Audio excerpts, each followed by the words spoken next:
بسم اللہ الرحمن الرحیم۔ سامعین محترم، یہ ایام شہادت حضرت امام جعفر صادق علیہ السلام سے متعلق ہیں۔ 15 شوال جو شہادت کی تاریخ تھی ایک روایت کے مطابق گزر چکی، اور 25 شوال المکرم دوسری جو شہادت کی تاریخ روایتوں میں بیان کی گئی وہ آنے والی ہے۔ حدیث مبارکہ کے ساتھ جو حضرت امام جعفر صادق علیہ السلام کی جد ماجدہ سے نقل ہوئی ہے، اس سلسلے میں چند پیغامات اب تک آپ کی خدمت میں پیش کیے گئے، اور یہ انتہائی مبارک اور نورانی حدیث کہ جس کے پڑھنے کے بعد یقیناً دعائیں قبول ہوتی ہیں، بلائیں دور ہوتی ہیں، مشکلات حل ہوتی ہیں۔ اس حدیث مبارکہ کو پڑھنے کی بارہا تاکید روایات میں ملتی ہے۔ اس کے علاوہ ہمارے علماء کرام اور علم حضرات اس کی تاکید فرماتے ہیں کہ اس حدیث مبارکہ کو برابر پڑھا جائے، اور حد یہ ہے کہ روزانہ پڑھنے کی روایات میں تاکید آئی ہے۔ کم از کم اگر روزانہ نہیں پڑھ سکتے تو شب جمعہ میں اس حدیث مبارکہ سے غفلت کرنا مومن کے لیے قطعاً روا نہیں ہے۔ اس حدیث مبارکہ میں اس سے پہلے بھی تھوڑی توجہ دی تھی سلام کے سلسلے میں کہ سلام کا جواب دینا واجب ہے، لیکن لوگوں کے سوالات اس قدر آئے کہ مجبور ہوا کہ کچھ اور سلام کے بارے میں گفتگو کی جائے۔ سلام کے بارے میں چند سوالات کیے جا رہے ہیں،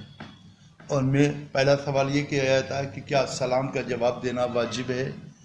جواب جی ہاں، سلام کا جواب دینا واجب ہے۔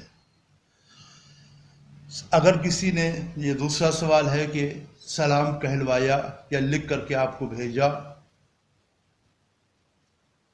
چاہے وہ خط کے ذریعے سے ہو چاہے ای میل کے ذریعے سے، اس کا بھی جواب واجب ہے۔ سلام کا جواب اگر نہ دیں گے تو پھر کیا ہوگا؟ اس کا جواب یہ ہے کہ اگر سلام کا جواب ہم نہیں دیتے تو یہ ہماری گردن پر دوسرے مومن کا حق باقی رہے گا، جو بہرحال اگر اس دنیا میں نہیں تو دنیا سے جانے کے بعد اس کا حساب ضرور دینا ہوگا۔ سلام ایک دوسرے کی سلامتی چاہنا ہے، اور خدا سے دوسرے مومن یا مومنہ کی سلامتی طلب کرنا ہے۔ یہ خداوند عالم چاہتا ہے کہ مومن دوسرے مومن کی سلامتی پروردگار عالم سے طلب کرے، اور آپس میں گویا ایک صلہ رحمی کا مصداق بن جائے۔ ایک دوسرے کی سلامتی چاہنا، ایک دوسرے کے لیے سلامتی کی تمنا کرنا، ایک دوسرے کے لیے سلامتی کے لیے اقدام کرنا اور قدم اٹھانا، یہ سب ضروریات میں سے ہے۔ اسی سے اجتماع اور معاشرہ اس طرف جاتا ہے جو اہل بیت کی خواہش ہے۔ کیا ضرورت ہے کہ سلام کا جواب ضرور دیا جائے؟ سلام کے جہاں امام مظلوم کربلا فرماتے ہیں کہ 70 فائدے ہیں، ان میں سے 69 فائدے اور ثواب مومن کو عائد ہوتے ہیں، وہ کہ جو سلام کی ابتدا کرتا ہے، اور ایک جواب دینے والے کو ملتا ہے، یعنی ایک ثواب اور اجر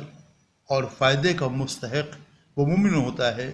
جو سلام کا جواب دیتا ہے، جبکہ سلام کا جواب دینا واجب بھی ہے۔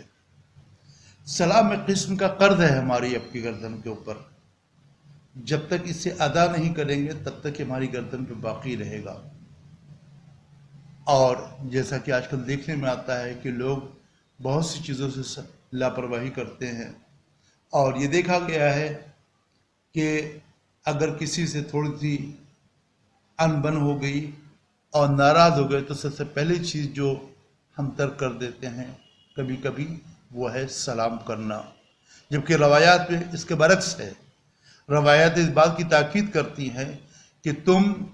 اگر کسی سے ناراض ہو گئے ہو یا کوئی مشکل آپس میں ارتباط اور رابطے میں پیش آ گئی ہے تو سب سے پہلی اور ضروری چیزیں دھیان میں رکھنے کی ہے کہ سب کچھ کر دو لیکن سلام ترک نہ کرنا، چونکہ سلام کو ترک کرنے میں انسان کا اپنا ہی نقصان ہے، اور کوئی بھی عقل مند آدمی میں سمجھتا ہوں کہ اپنا نقصان کرنے کے لیے حاضر نہیں ہے۔ لہذا ضرورت ہے اس سلام اور اللہ کے ناموں میں سے جو ایک نام ہے اس کے پر خاص توجہ دی جائے، اور سلام کے سلسلے میں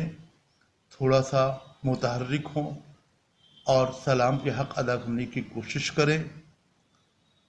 اور جامع میں سماج میں اسی وقت سلامتی، امن و چین قائم ہو سکتا ہے جب سلام کو جواب دیا جائے، جب سلام کا رواج دنیا میں ہو۔ سلام ایک ایسی چیز ہے جو پیغمبر اور آل پیغمبر نے ہمیشہ دوسروں کو کیا، اور کبھی اس کے منتظر نہ رہے کہ سامنے والا سلام کرے۔ آج ہمارے یہاں دیکھا جاتا ہے کہ سلام کرنے میں ہم یہ چاہتے ہیں کہ ہمارا جو چھوٹا ہے وہ سلام ہم کو کرے، اور اس وجہ سے اور اس اپنے عمل سے ہم اپنے کو ثواب سے محروم کر دیتے ہیں، جو ایک ضروری چیز ہے۔ اور ہمیشہ مومن وہ ہے کہ جو ثواب کی فکر میں لگا رہے کہ کون سا ایسا عمل انجام دے جس سے ثواب میں اضافہ ہو، تاکہ اس کی فائدے سے دنیا میں بہرے مند ہو سکے اور دنیا کے بعد آخرت میں بھی اس کا فائدہ حاصل ہو سکے۔ پروردگار عالم سے دعا کرتے ہیں کہ ہم سب کو توفیق عطا فرمائے کہ اس سلام کی عظمت کو سمجھ کر کے اس اسم الہی کو زبان پر جاری کرتے رہیں، انشاءاللہ بحق زہرا و ابیہا و بعلہا و بنیہا والسر المستودع فیہا بعدد ما احاط بہ علمک۔